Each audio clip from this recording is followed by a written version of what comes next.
Well, I think the first, even though it's a brief discussion, the questions actually open up different areas of discussion which we need to go into in future, and which I didn't deal with. And one of the questions which was raised was the question of U.S. imperialism, and whether U.S. imperialism could live with a fundamentalist regime in Egypt. And as the Commodore's question pointed out, it's not so much a question of fundamentalism per se. You see that very clearly, obviously, with Saudi Arabia. It's whether, if you like, the dynamics of that regime are pushing it into conflict with the interests of U.S. imperialism, something which doesn't happen as far as the Saudis are concerned.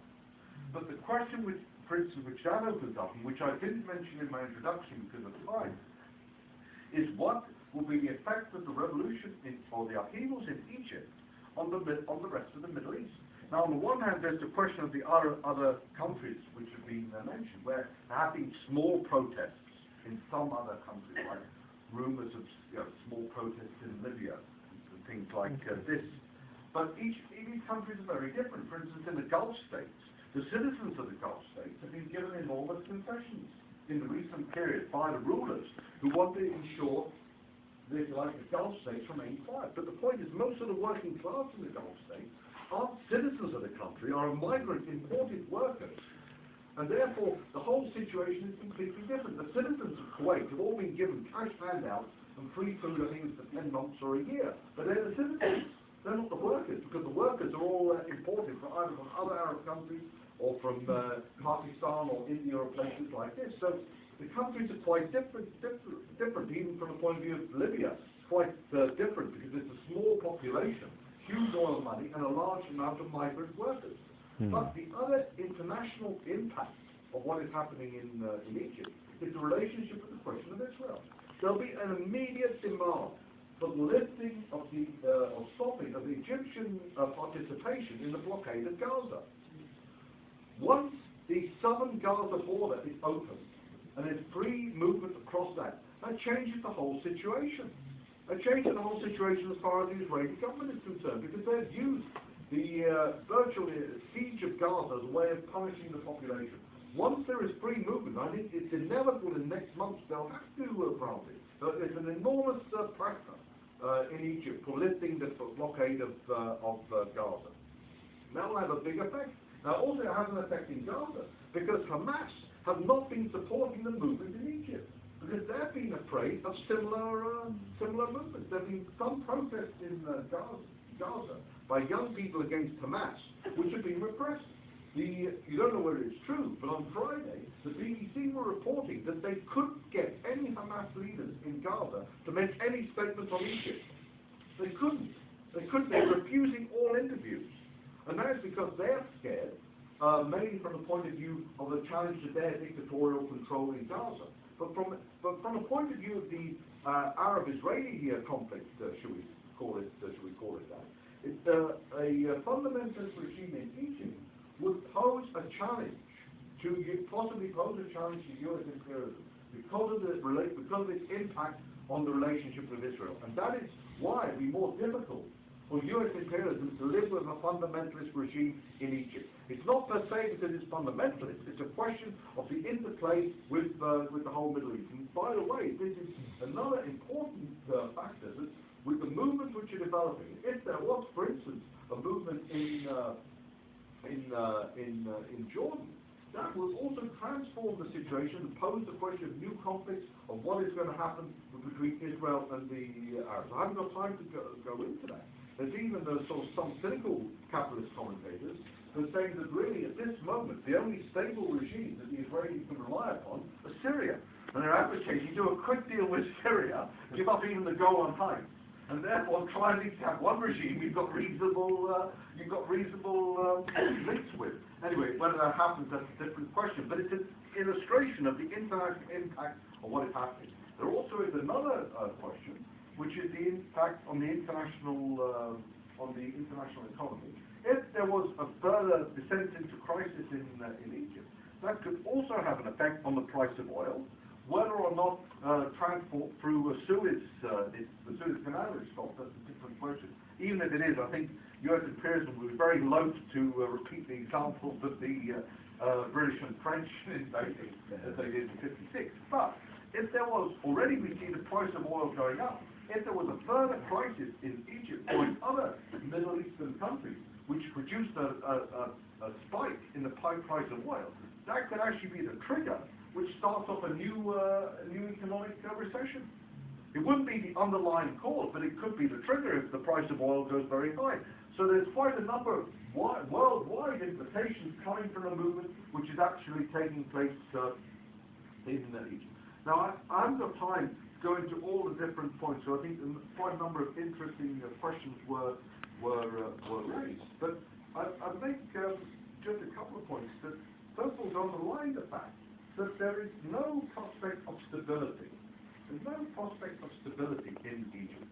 Now, if you look, just give a few figures. Last year, the Egyptian economy grew quite well for a number of different reasons.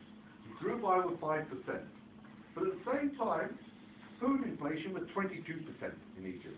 Let's give an example.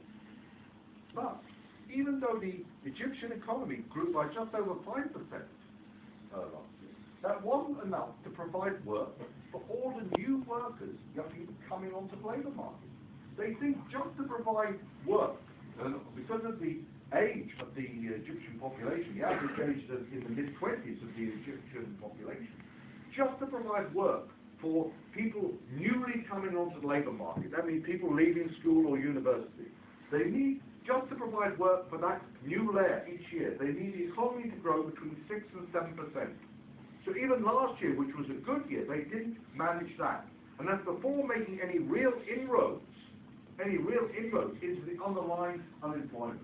And one of the reasons for some of the people attacking the demonstrators in the square, where there were workers in the tourism industry, because obviously with this turmoil, people aren't going to see the pyramids at the present time. But tourism itself contributes 10% of the Egypt's GDP. 2 million people are directly involved in the tourist industry in Egypt, and 10% of Egypt's GDP comes from tourism. I didn't say that. The regime was able to mobilize some of those elements, the famous guy on the camel. You know, maybe some commentators believe may have been on that camel, anyway. The point is, famous guy led the camel chargers from the pyramids, tourist rides on camels. And obviously, no one's been riding camel for 2 or 3 weeks, so things are losing out, which is an illustration, if you like, of some of the factors in Egypt. But I just want to make a final point on this question about building the movement and the question of struggle. And I think we've got to be careful how we make criticism of a movement, because certainly if you look at the people who've been in the forefront movement, the people who stayed in the square and fought back, they were immensely brave and courageous, because it's actually through their fighting back they changed the situation. If they'd been driven out of the square, the regime would have had, not lasted indefinitely, would have had a more significant breathing space. But because of the battle, the regime lost the initiative, and it came to this kind of stalemate. But at the same time, the tactics of just holding the square, while being very symbolic, were also limited, as we discussed before. They had no initiative from going on the square. And even when there was the first mass demonstration, originally there was meant to be a march, and then they decided it should just be static. And now, obviously, a march in itself doesn't change the situation, but the question is the idea of going onto the offensive, that it's not enough just to sit passively. And that also shows, if you like, in a wider sense, some of the issues which are posed by the question of a general strike. So that when you have, this wasn't exactly a general strike, but if you have an unlimited general strike which just lasts for a period of time, it can't be sustained for indefinitely. And some of this demand about restarting the economy in Egypt, I don't think it's purely from the upper middle class. There'll be elements who think, we can't just go on, living, for 2 weeks with everything stopped, with the shops, with the economy not functioning. How are we going to survive?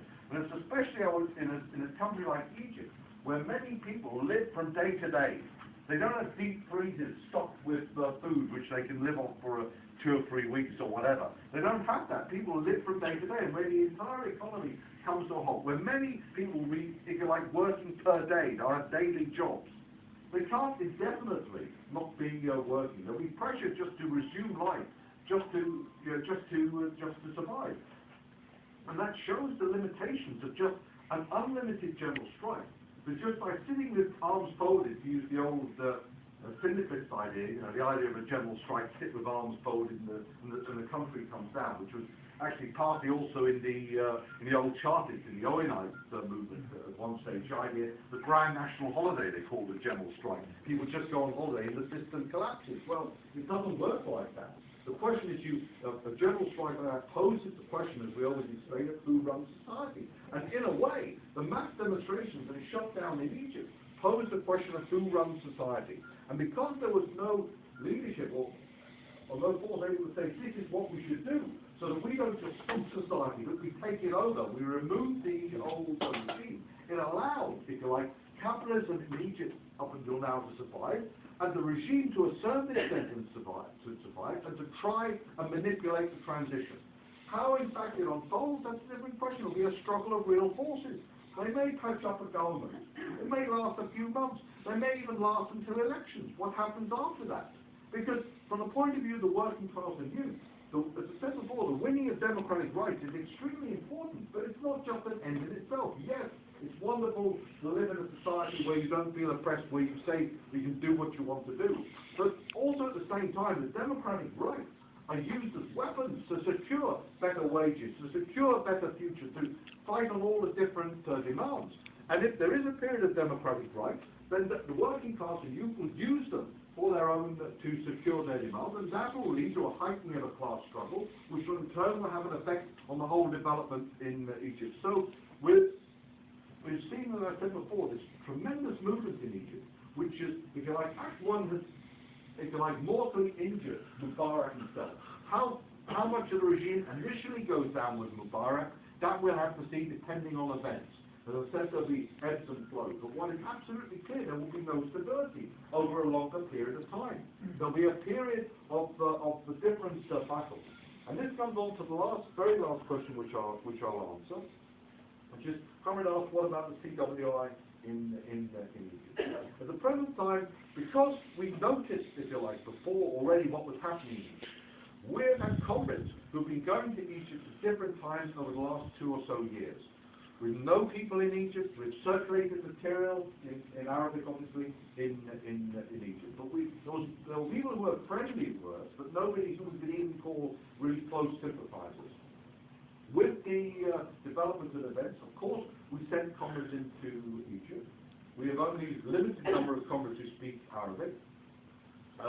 And it's been one of the comrades who's been in Egypt who's been writing the reports. They're not fake, it's got one of the comrades who's a fluent Arab speaker himself, not Egyptian, but he lived in Egypt previously for 6 years, he's a fluent speaker.